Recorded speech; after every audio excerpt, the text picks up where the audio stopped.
소장님, 그러면 노후 생활비는 얼마나 드는 걸까요?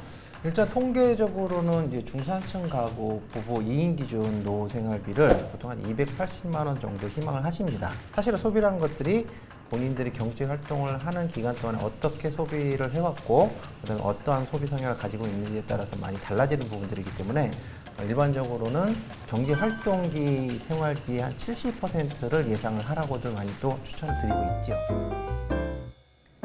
여러분 안녕하세요. 내일을 위한 자산관리, 본격적으로 그 내용으로 들어가 보겠습니다.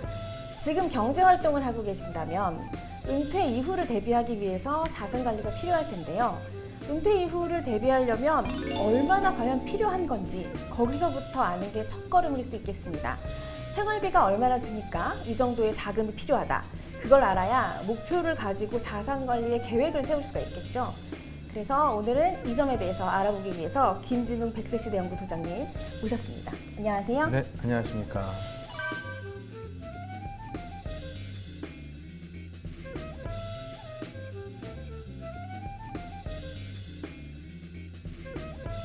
소장님, 네. 미래를 대비하는 자산 관리를 위해서 네. 저희가 은퇴 이후에 생활비를 미리 생각해 보는 거 왜 네. 중요할까요? 일단은 이제 자산 관리를 한다는 것 자체가 이제 소비, 지출, 그다음에 내가 올린 자산이나 소득 이런 것들 종합적으로 고려해서 이제 계획을 세워 나가는 과정이잖아요. 이제 은퇴 자산 관리도 마찬가지입니다. 그래서 내가 은퇴 후에 생활비를 얼마나 쓰고 싶은지 또는 얼마나 쓸 수 있는지를 한번 확인을 해보고 그 내 자산에 대한 계획을 정리를 하는 게 효율적인 자산 관리가 될 수도 있고, 그다음에 은퇴 이후에는 아무래도 주된 경제 활동에서 은퇴를 하셨다 보니까 그 소득이라는 주된 어떤 현금 흐름이 줄어들거나 이제 중단이 되는 부분들이 있기 때문에 미리 소비 부분들을 잘 체크를 해놓으시고 가진 역량 대비 내가 어떻게 활용할 수 있는지를 확인을 해보시는 과정이 필요한 거죠. 소장님, 그러면 노후 생활비는 얼마나 드는 걸까요? 일단 통계적으로는 이제 중산층 가구 부부 2인 기준 노후 생활비를 보통 한 280만 원 정도 희망을 하십니다. 사실은 소비라는 것들이 본인들이 경제 활동을 하는 기간 동안에 어떻게 소비를 해왔고, 그다음에 어떠한 소비 성향을 가지고 있는지에 따라서 많이 달라지는 부분들이기 때문에 일반적으로는 경제 활동기 생활비의 한 70%를 예상을 하라고들 많이 또 추천을 드리고 있죠. 근데 아시다시피 뭐 도시 지역과 그다음에 지방 지역의 어떤 물가 수준도 틀릴 수도 있고 나이 들어감에 따라서 어떤 소비 패턴이 변하는 부분들도 있기 때문에 본인이 어떠한 소비를 어떻게 할지는 한번 스스로 체크를 해보시는 게 좋겠죠. 아, 그렇군요. 그러면 은퇴 전과 후 생활비를 비교를 했을 때 뭐 네. 어느 정도 이제 차이가 날까요? 항목에 있어서 제가 생각하기에는 막연히 의료비가 좀 늘 수도 있겠다. 네. 그런 생각은 듭니다만 네. 어떨까요? 이제 일반적으로 이제 전체적인 생활비는 나이 들어가면서 조금씩 감소하는 추세가 나타납니다. 이제 왜냐하면 거기엔 두 가지 요인이 있을 것 같은데요. 첫 번째는 이제 나이가 들어감에 따라서 신체 능력이 저하가 되시기 때문에 신체 능력이 저하가 되면 활동성이 떨어지고 당연히 이제 활동성이 떨어지니까 그에 따른 어떤 소비 규모도 줄어들게 되는 현상이 나타나거든요. 근데 또 다른 측면은 본인이 은퇴를 했기 때문에 어떤 주된 현금 흐름을 만들어내는 능력이 아무래도 제약이 있다 보니까 이제 현재의 소비를 조금은 위축되게 되고 이제 미래를 걱정하게 되는 모습들이 많이 나타나게 됩니다. 그래서 이 두 가지가 복합적으로 작용을 해서 이제 나이가 들어가면 점점점 이제 소비의 어떤 절대 규모는 이제 줄어드는 이제 효과가 나타나고요. 다만 이 이제 소비 규모에 줄어들긴 하지만 이 소비하는 규모 안에서 어떤 구성의 비중 네. 이런 것들이 또 변화는 생깁니다. 예를 들어서 대표적인 게 의료비가 될 것 같은데 네. 아무래도 신체 능력이 떨어지고 이제 나이 들면 병들이 생기실 수도 있잖아요. 그럼 이제 병원을 찾는 일이 자주 있다 보니까 이제 의료비 비중은 조금 늘어날 수도 있고, 반면에 이제 또 식비나 주거비 같은 경우에는 이제 먹고 사는 문제나 네. 이제 주거 문제, 집에서 사는 문제는 사실은 내가 나이 든다고 특별히 많이 줄일 수 있는 문제가 아니거든요. 그래서 이런 것들 거의 고정비 성격으로 가는 부분들이 있기 때문에 이런 가지 복합적인 요인들이 많이 있습니다. 네, 전체적으로 소비가 주는데 의료비는 조금 늘 수 있고 네. 또 오히려 식비는 많이 줄일 수 없다 보니까 식비나 네. 거주, 주거비에 대한 비중은 조금 늘 수도 있겠네요. 네, 네. 이게 상식적으로 이제 의료비가 는다는 부분은 좀 예상이 갑니다. 네. 그런데 이 식비의 비중이 오히려 늘어난다는 부분은 조금 이렇게 느낌이 오는데요. 좀 네. 부담스럽다 이런 네. 느낌이 옵니다. 네. 이 외에 그러면 혹시 이 비중 우리가 생각하지 못했던 은퇴 네. 이후의 뭐 네. 지출, 네. 뭐 복병이 좀 있을까요?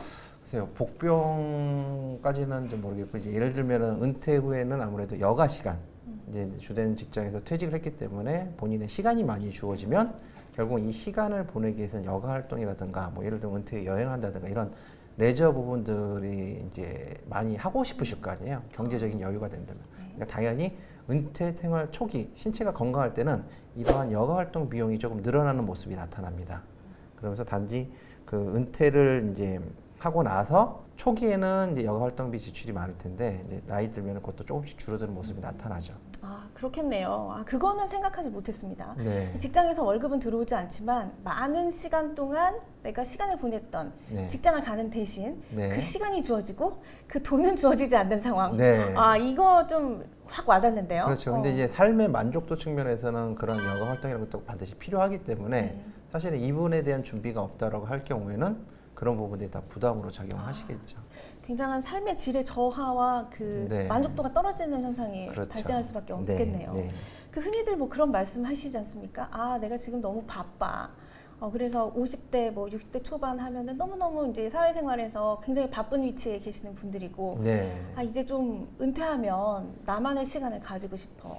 못 배웠던 걸 배우고 싶어. 네. 여행을 다니고 싶어. 네. 친구들이랑 뭐 골프를 치고 싶어. 뭐 이런 이제 생각하시는 분들 많은데 그게 다 이제 비용이 된다는 거 좀 그렇죠. 감안할 필요가 있겠네요. 네, 네.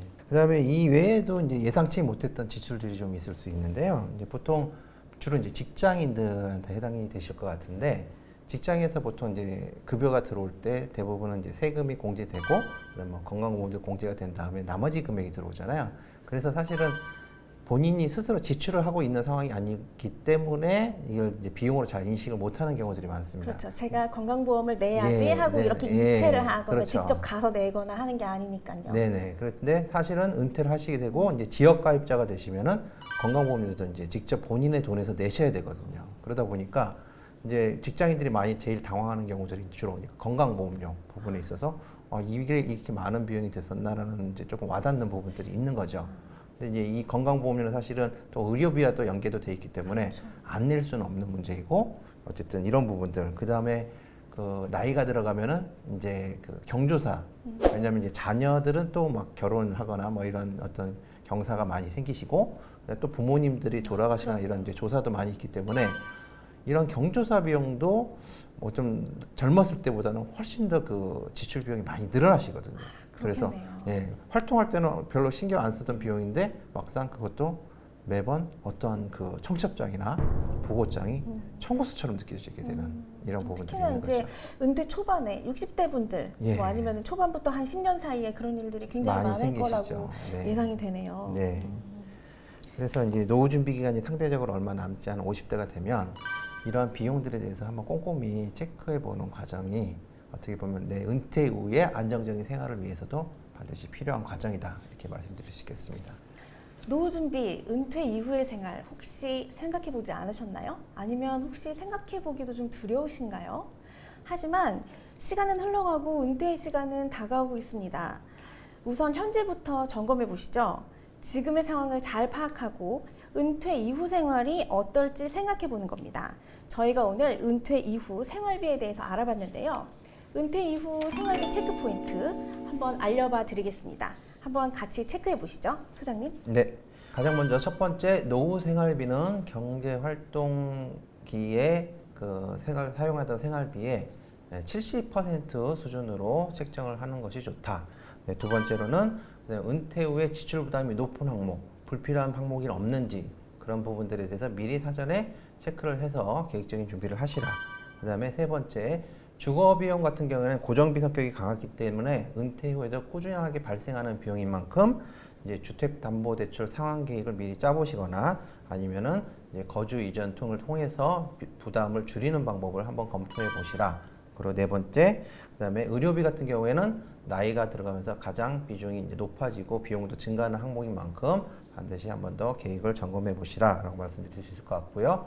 그다음에 다섯 번째, 여가 활동비 같은 경우에는 은퇴 후 초기에 집중적으로 발생을 하는 만큼 삶의 만족도와 그다음에 비용의 적정성 측면에서 균형 있게 잘 계획을 하셔서 대응을 하시다. 그다음에 여섯 번째, 그 세금과 건강보험료, 이자 비용 같이 평소에 지출 비용으로 잘 못 느끼던 부분들, 이런 것들 보통 비소비 지출이라고 하는데, 비소비 지출의 규모를 잘 파악을 해 놓으시고, 그 다음에 경조사비 같은 경우에도 많이 발생하니까 이에 대한 대비도 충분히 하시라. 그 다음에 7번째, 기타 이제 자녀 학자금, 결혼 비용 등 자녀에 대한 지원 계획이 있으시다면 생애자산 관리 측면에서는 큰 비용이 들어가는 이벤트인 만큼 노후 준비와는 반드시 별도로 분리해서 계획을 세우시라, 이렇게 말씀드릴 수 있겠습니다. 잘 확인해 보셨나요? 내일을 위한 자산 관리, 현재를 아는 데서부터 출발하죠. 지금 내가 어디에 지출을 하고 있는지, 앞으로는 그 지출 항목에서 어떤 변화가 생길지 한번 짚어보는 시간 가져보시기 바랍니다. 다음 시간에는 은퇴 이후에 큰 지출 항목들이 항목별로 어떻게 변화가 생기는지, 또 어떻게 대비해야 되는지 함께 따져보고 예상해보는 시간 한번 가져보겠습니다. 오늘 저희가 준비한 내용은 여기까지입니다. 감사합니다. 소장님 감사합니다. 네, 감사합니다.